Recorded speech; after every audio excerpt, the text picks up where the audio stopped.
Right now we're crossing over from our seamless roaming to nomadic roaming.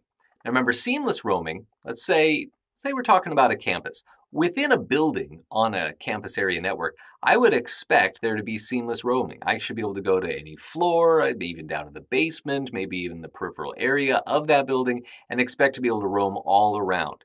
And it's able to do that and handle, hundreds of 100 access points if necessary, 4,000 devices easily, because within each building, I've got my mobility controllers that are embedded in those 3850s and 3650 stacks, and so the mobility agents can allow me to roam. But what about between different buildings? Although I could make it completely seamless by having a configuration in which I point up to a 5760 or something like that allows for centralized mobility controlling and then move from building to building and extrapolate that further. In many cases, that's not what I want to do. Instead, what I really want to do is create areas of isolation and require that when I leave one network and move into another network, that I recognize I've left one network and I'm entering a new one, that I am, in fact, I'm a nomad, right? I've left the town I was in. I'm now in a new town. I don't expect to just always feel like I'm in the same town no matter where I go. So reassociating with a new network. So the expectation is independent mobility domains. That means we're creating a separate domain now for each building.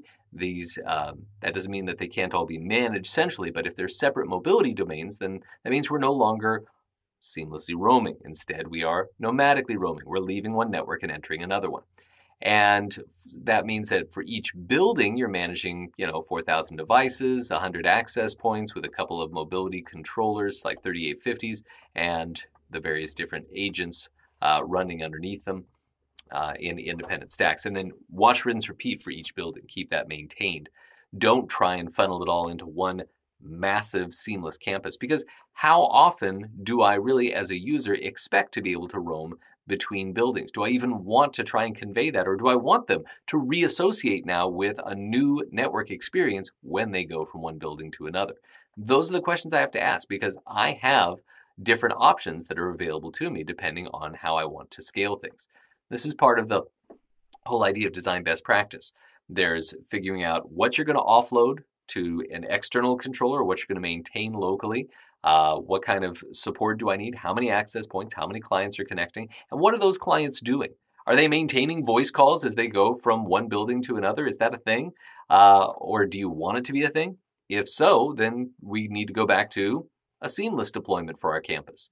But if I am not expecting that, then it certainly is a much simpler and perhaps maybe even more affordable solution to keep up, to set this up in a isolated sense. Now, could I later reconfigure my devices to join a common domain, set up an external set of controllers? Could I convert from one to the other, from a nomadic roaming configuration to a seamless? Of course I could, right? That's not off the table, but obviously that will require some reconfiguration, but it's certainly doable.